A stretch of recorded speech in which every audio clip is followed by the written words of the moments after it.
service. But we also got to fix the military, get woke out of the military.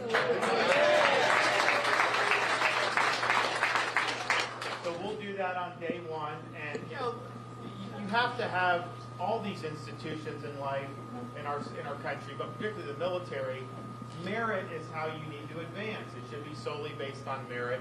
You can't use it for social experimentation or anything like that. And so I think it'll increase morale, and we're going to increase recruiting, and that's really, really important. We're not going to be a great country if people don't want to join the military in even decent numbers. I mean, when I was in Iraq, we still had people joining, knowing they'd get sent to Iraq in the Marine Corps or in the Army. Now we have the lowest level since the Vietnam War ended and the draft was ended. I mean, that's not sustainable. So we'll be able to fix that going in very quickly. You know, the other thing that we'll be able to do is actually deliver on all these things that Republicans have been talking about for so long. You know, this border, we've been talking about it for years and years and years. And yeah, Biden made it the worst for sure, but it's been going on for more than a decade, and yet it still hasn't been fixed.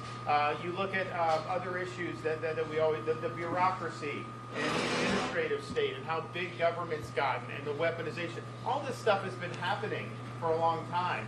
I'm the only one running that's delivered on 100% of my promises. Everything I promised I would do in Florida, I did. Everything conservatives and Republicans have been asking for years, I delivered all of it in the state of Florida. And that's really what it's about.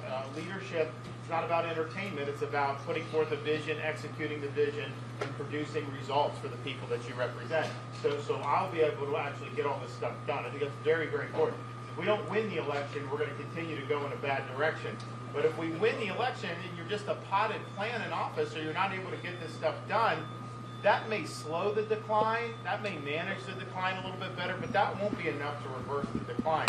The only thing that's going to be enough to reverse the decline is to actually get the job done and deliver big results. So I have a history of doing that. The other thing I have that no one else has is all these people that are causing so much harm on the left to this country. I'm the only one running that's beaten these people time and time again in Florida.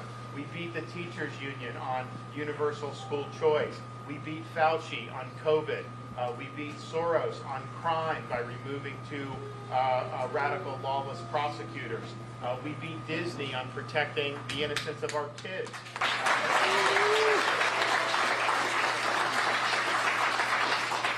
We beat the Democrats on election integrity.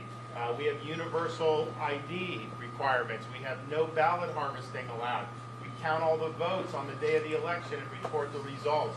Imagine that. And we also beat the left when we banned China from buying land in the state of Florida. No farmland.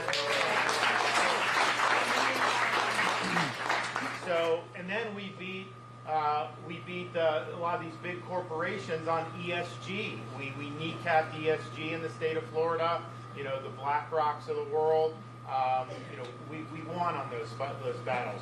We also won on the universities. We eliminated DEI in our public universities in Florida. No discrimination, exclusion, or indoctrination, which is what I think it stands for. And we also did tenured professors now have to undergo review every 5 years and can be terminated for poor performance. Like, we're the first state in the country to do that. So we're taking the fight to where the harm is being done and delivering big results for people and protecting people's freedoms. So that's what we need. We got to win these big battles. We can't just go up there and twist in the wind anymore. I look up there now, these Republicans, we won the House. What has changed up there? They're increasing spending. They're not doing anything with it. They're trying to do in the Senate a border, quote, border deal, which is basically bringing in more immigrants. How is that something that people are asking for? I haven't heard any voter actually ask that be done. They want the border shut down. They want the illegals deported. They want a wall built. They want the drug cartels taken care of. So you know, we need some leadership in the Republican Party. And we've shown how it's done in Florida. If every Republican did what we did in Florida, you guys wouldn't even have to worry about anything. You could just you know, just enjoy your lives again and not have to worry about all the madness. So we represent an ability to take all this on. And then finally, I'll just say, you know, we've got a lot of work to do We've had a lot of people over many generations that have sacrificed for this country. I used to go to Washington, flying into Reagan Airport, right by the National Mall. You can see it right there in front of you on the plane out the left side. Lincoln Memorial, Washington Monument, all the monuments, Capitol Building, really beautiful site, represents principles and ideals that make the country unique. But I did that trip and I realized, you know, that's not the best monuments to this country.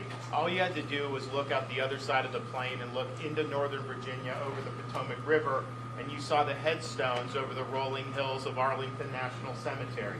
And it occurred to me then, and I believe now, you know, you can have the best Constitution in the world, you can have the best Declaration of Independence in the world. These things don't run on autopilot. They require every generation of Americans to step up and defend freedom when it's threatened, and sometimes put on a uniform, risk your life, and even give the last full measure of devotion for service to this country. Now, we're not called upon in this political season to make sacrifices of that nature. What we are called upon to do is to do justice to those sacrifices. What we are called upon to do is to preserve what George Washington called the sacred fire of liberty. This is the fire that burned at Independence Hall in 1776, when 56 men pledged their lives, fortunes, and sacred honor to establish a new nation conceived in liberty. It's a fire that burned at a cemetery in Gettysburg when our nation's first Republican president pledged our nation to a new birth of freedom. It's a fire that burned on the beaches of Normandy when a band of brothers stormed the shores, defeated Nazi Germany, and preserved liberty throughout the world. It's a fire that burned at the foot of the Berlin Wall in 1987 when Ronald Reagan stood in front of that wall and said, "Mr. Gorbachev, tear down this wall," eventually leading to the destruction of the Soviet Union. So this is our responsibility, to carry that torch and to preserve that sacred fire of liberty. It is not a responsibility I shy away from. It's a responsibility that I welcome. Because if not now, when? And if not us, who?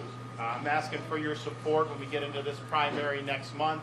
I'll be a candidate that'll be able to bring our party to victory up and down the ballot, just like we did in Florida in record fashion. As a leader, I'll always conduct myself in a way that you can be proud of. And as president, I promise you this, I will get the job done. I will not make excuses, and I will not let you down. Thank you all. God bless.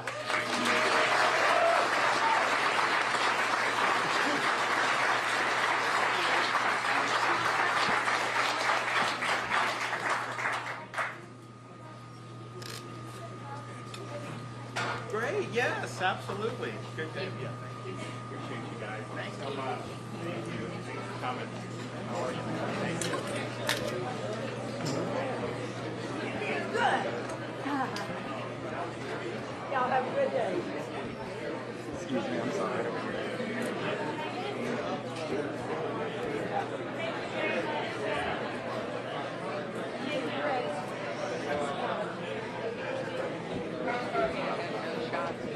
No.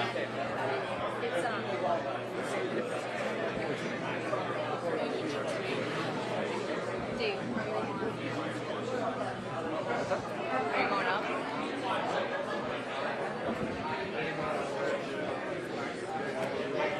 Have a good day. Thanks a lot.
Sorry, excuse me. Thanks. Honestly, I probably not gonna do it. Oh, good. Thank you for your service. Appreciate you.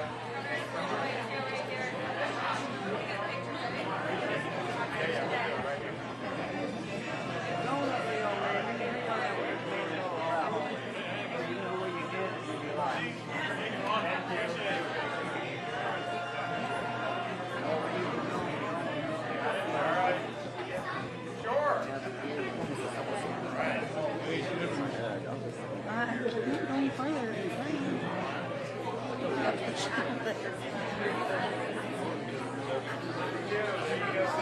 Yeah, of course. Right here.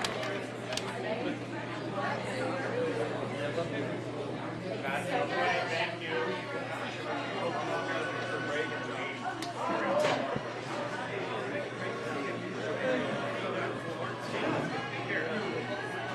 I know you are. I know you are. It's a good thing. You guys are almost as Republican as Florida after I get this.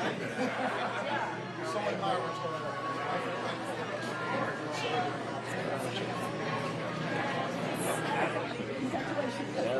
And his autographs. Yes. Nope, can't anybody but this. Thank you